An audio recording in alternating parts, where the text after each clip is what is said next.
Et bonjour Moussaillon, on se retrouve de nouveau sur Piratera pour voir le suivi de mon avancement sur ce Play Tower et aussi pour pouvoir vous apporter quelques précisions sur certains détails que j'aurais malheureusement oublié la dernière fois. Alors voyons tout ça ensemble après le générique. Et avant d'aller plus loin, n'oublie pas de t'abonner, de lâcher un commentaire, de cliquer sur la cloche de notification si ça t'intéresse. Dans tous les cas, en t'abonnant à cette chaîne, tu vas avoir la possibilité d'avoir des informations sur les nouveaux Play Tower intéressants sur lesquels je suis allé, mon avancée de manière générale dans les jeux sur lesquels je me suis investi de manière transparente et réaliste, et surtout ça me fera super plaisir. Petit cœur sur toi. C'est un cœur ça? Ouais. Donc, qu'est-ce qui a changé sur mon compte depuis la dernière fois? Alors, la dernière fois, on s'était vu où est-ce que justement j'essayais de faire la technique de pouvoir acheter des posters, de les revendre et d'essayer de choper quelque chose d'intéressant jusqu'à ce que je puisse réussir à faire un roulement. Malheureusement, j'ai pu le faire que pendant un jour et demi, puisque peu de temps après, finalement, il était plus possible d'acheter des posters. Donc, j'en suis maintenant à ce résultat. Donc, au niveau de ma line-up, on se retrouve avec donc Fat Break, qui est un mec qui a la possibilité de pouvoir buffer ses alliés, c'est-à-dire qu'il va simplement augmenter les dégâts qu'il va infliger à chaque fois qu'il va utiliser son ultimate. J'ai réussi à choper donc une Lui, mais cette fois-ci d'une qualité un peu au-dessus. Et on peut voir que la petite différence surtout, c'est que j'ai réussi à les 2 étoiles. Donc c'est-à-dire que les doublons que j'ai obtenus et certains dont j'ai acheté dans les mains des autres joueurs, je les ai tout simplement fusionnés parce que, première chose qu'il faut savoir, c'est que quand votre personnage gagne un niveau, c'est-à-dire à force de faire des combats, il va gagner 5% de stats supplémentaires. Alors 5% de stats, de ses stats de base, d'accord?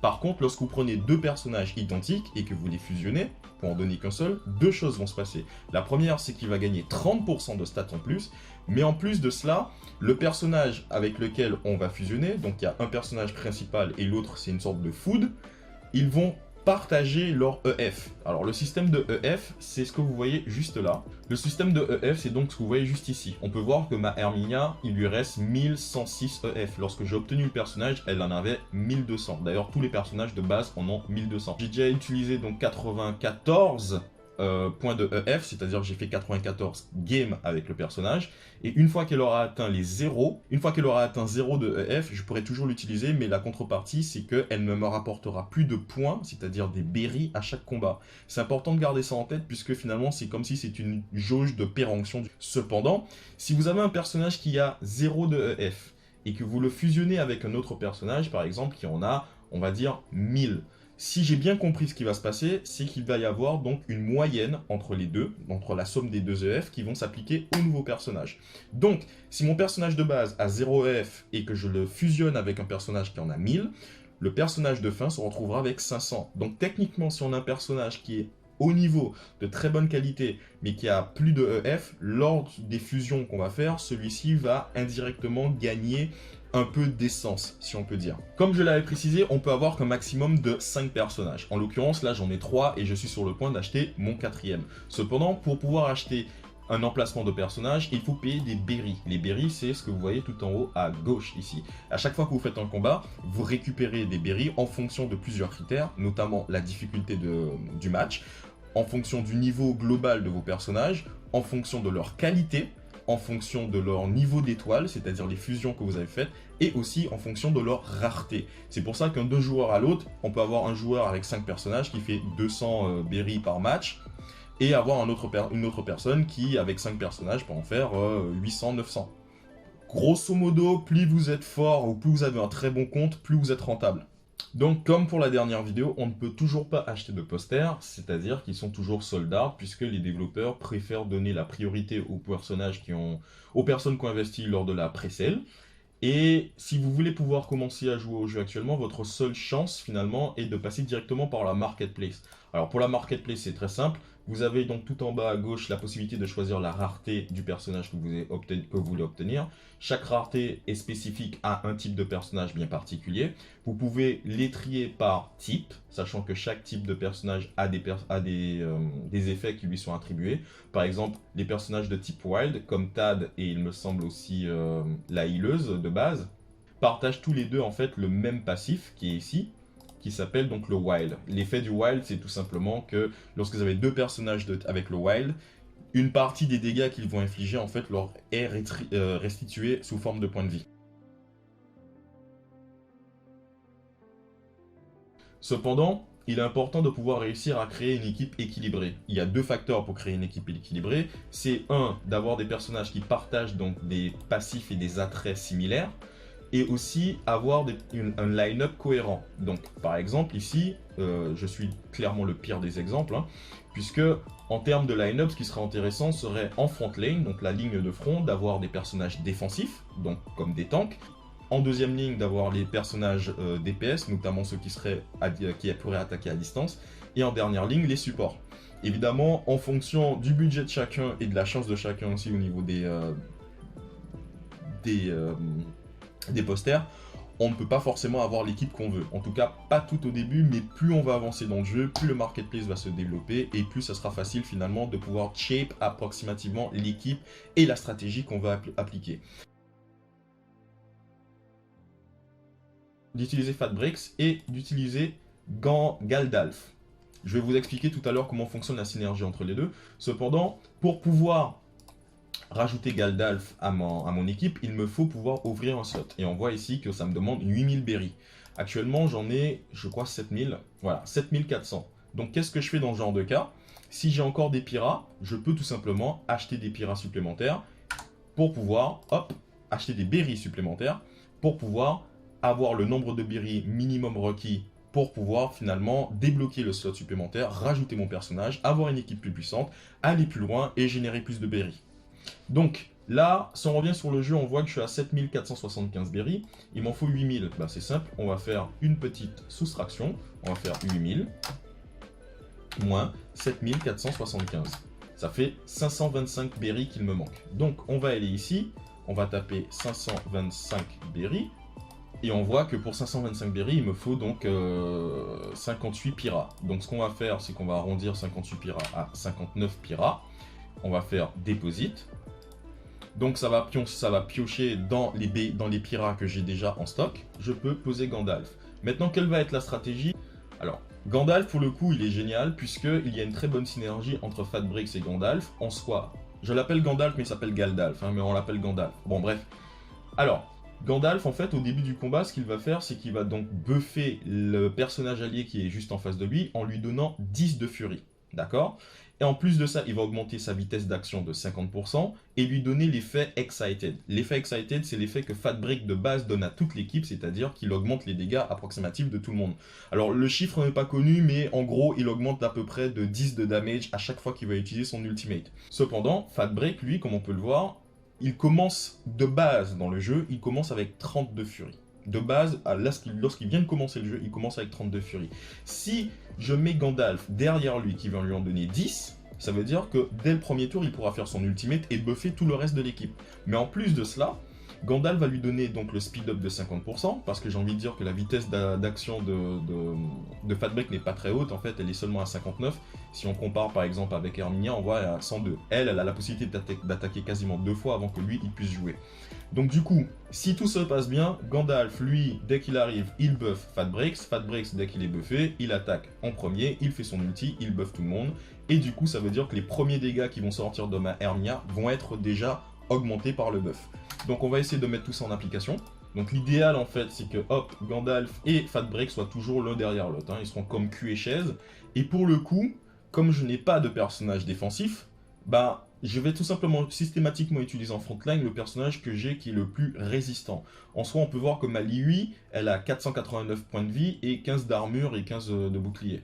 Alors que mon personnage qui est juste après, Hermia, elle a 477 et 15 d'armure, 15 de vie. Ce qui veut dire que techniquement, lui est légèrement plus forte, mais en plus de ça, comme elle sera la première à prendre des dégâts, ça veut dire que son ultimate, son habilité en fait, qui lui permet finalement de heal quelqu'un, elle va se la mettre en priorité. Donc en gros, je tank, mais je tank littéralement avec mon corps en fait. Hein. Je tank pas réellement avec de la défense, je tank littéralement à coup de heal, et en grosso modo en espérant qu'elle puisse tenir au moins 4 ou 5 tours pour donner le temps au reste de l'équipe de faire son travail.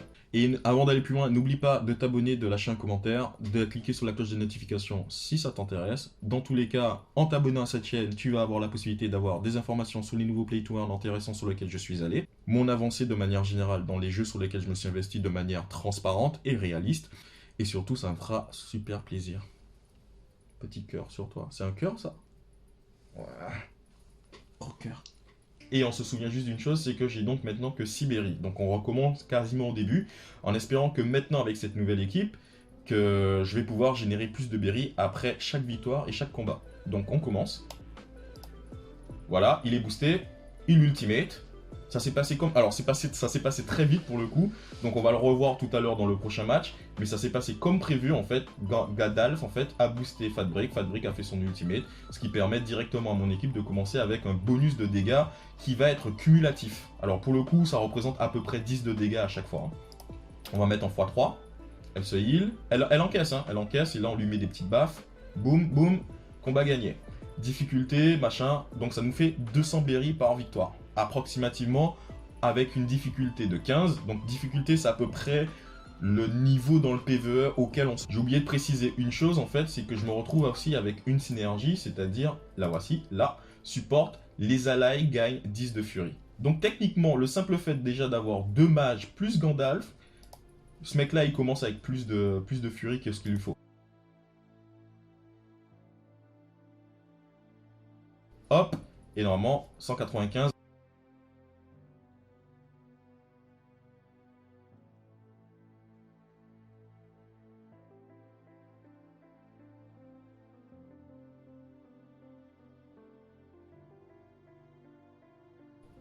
Oh. Wouh. Maintenant, je n'ai plus d'énergie. Ce que je peux faire, c'est que je peux utiliser 50 berries pour recharger 10 d'énergie. Étant donné qu'à chaque fois que je gagne, j'en gagne quasiment 200, autant dire que c'est rare pour moi de recharger. Donc on recharge, et on continue.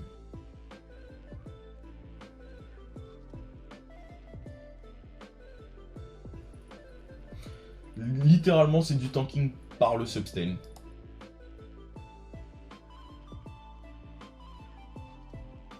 Mais c'est bon, on s'en sort.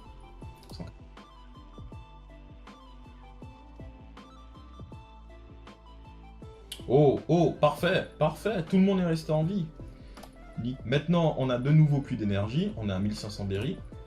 Pour 100 berries, jouer encore 3 fois, bien sûr. Si à chaque fois que je gagne, si à chaque fois que je gagne un combat, je gagne 200 berries, pourquoi pas. En fait, il suffit que Fatbrix réussisse à faire son ulti 3 ou 4 fois dans un seul match, et après les dégâts de mon archer sont juste insane, quoi. Elle monte à 120 par auto-attaque, et presque du 150 après sur son ultimate. Boum, boum, et voilà.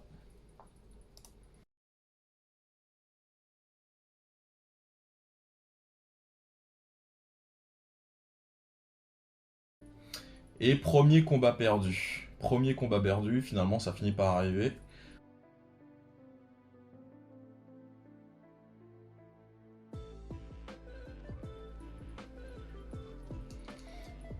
Et on peut voir en fait qu'actuellement je suis en train de gagner donc des matchs de difficulté 20. Et je pense que c'est approximativement le plateau de mon équipe, peut-être 20, 21. Mais que je pourrais pas aller peut-être plus haut que ça.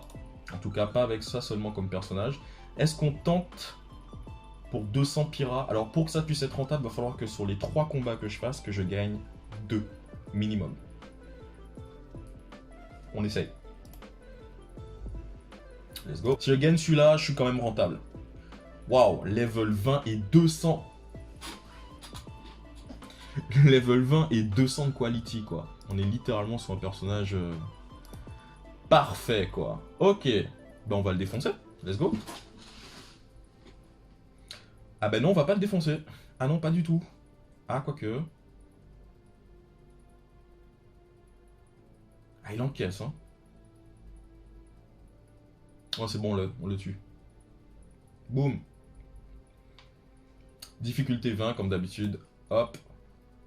Donc là, on est déjà rentable. Ça veut dire que si sur les 3 prochains combats, je gagne encore des berries, ben tant mieux, c'est du bonus.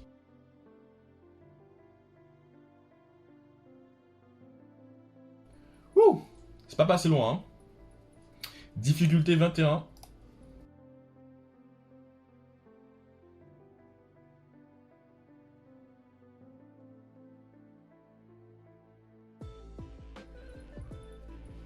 Nice. Nice. Difficulté 22.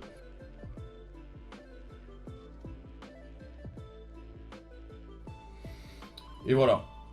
Donc on peut le voir approximativement, pour l'instant avec mon équipe, je suis sur le rang de difficulté PvE entre 20, 21 et 22 grand maximum, et qu'on gagne approximativement 200 berries par combat. Approximativement par jour, combien de combats on peut faire, et pour estimer approximativement ses revenus journaliers.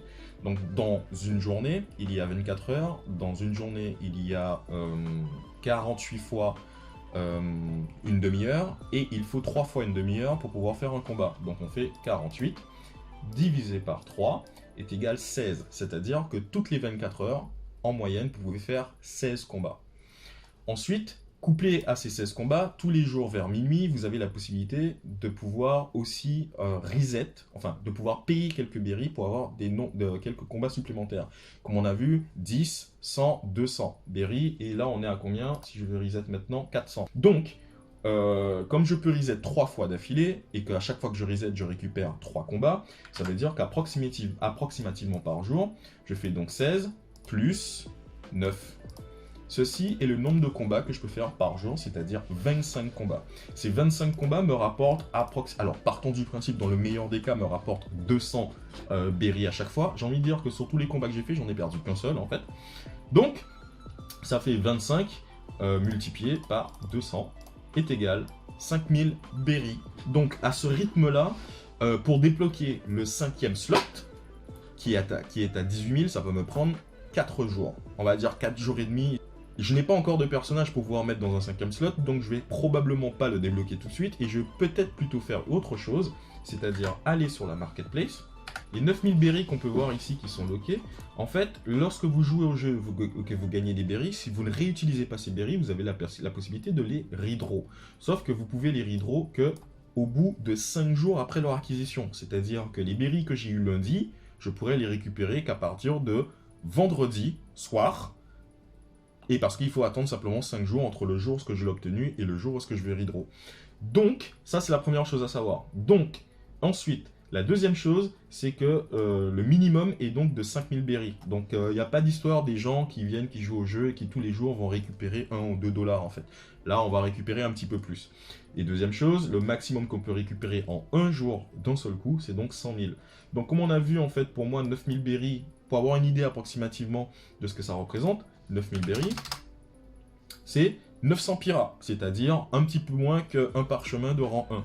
Par contre, moi, mon objectif va être d'abord d'atteindre les 18 000 berries pour pouvoir m'ouvrir la possibilité d'ouvrir un 5e slot, ce qui représente 2800 piras. Comme on a vu, par jour, je fais, dans le meilleur des cas, 5000 berries. Ce qui veut dire que, approximativement, soyons pessimistes, tous les 3 jours, en fait, j'ai suffisamment d'argent pour pouvoir m'acheter un personnage. Bon, maintenant, si on part des achats sur la marketplace, avec en 3 jours de jeu, si j'ai gagné tous mes combats, ça me fait quoi 1500 piras. Avec 1500 piras, c'est principalement des personnages de grade B que je vais pouvoir obtenir.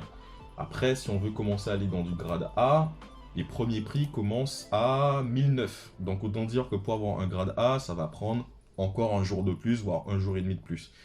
Donc par exemple, moi, pour mon équipe, comme on peut le voir, j'ai déjà un... L'idéal, en fait, pour moi, serait d'avoir un vrai tank, une vraie front lane. Donc je sais que mon 5e personnage sera donc un tank que je mettrai sur une de ces lanes-là, ou à côté avec le heal, parce qu'elle tient bien. Et il faudrait que ça soit un tank, mais qui a une synergie avec les autres passifs que j'ai déjà ici. Donc par exemple, un truc en tout cas relativement tanky qui serait soit mage, qui serait soit attaque à distance, soit un wild, ou tout simplement un guerrier. Et malheureusement, je crois qu'il n'y a aucun personnage pour l'instant qui rentre dans cette catégorie. Donc, en soi, mon équipe, elle est pas bonne. Elle est clairement pas bonne. Mais je préférais prendre une Méphique, simplement parce qu'en rajoutant un personnage S-grade dans mon équipe, honnêtement, je passerais facilement de 200 piras à peut-être 320, 350. Puisque, comme je vous ai dit, en fait, le nombre de personnages que vous avez à l'intérieur et leur qualité influent énormément sur le nombre de berries que vous allez générer. Sachant que je n'ai pas investi 7000 piras, je crois que j'ai investi...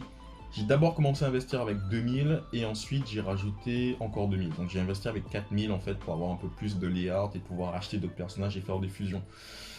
À voir, à voir. Normalement, le plus intéressant, c'est normalement d'abord de pouvoir faire son ROI et ensuite commencer à réinvestir dedans. Mais relativement, le prix du jeu reste assez stable pour l'instant. Donc, ce qui va se passer, c'est que je vais continuer à farmer, accumuler. Si le prix n'est pas en train de se casser la gueule, bah dans ce cas-là, je continue à investir dans un nouveau personnage et dans un 5e slot. Et si par contre ça commence à descendre un peu, ben on essaye de sortir le plus tôt possible, puisque finalement la seule chose que j'ai à faire, c'est d'attendre littéralement une semaine, un peu moins d'une semaine, et je fais mon ROI. C'était Radios, on se revoit la prochaine fois dans un nouveau Play to Earn. On reviendra sur Piratera dans une semaine ou deux, pour voir en fait si finalement tout se passe comme prévu. Et puis je vous fais des bisous, et on se voit la prochaine fois. Et puis on n'oublie pas de lâcher un petit commentaire, de s'abonner, de cliquer sur la cloche de notification, et de faire un bisou à grand-mère. Faites attention à votre portefeuille, à la prochaine fois, c'était Radios.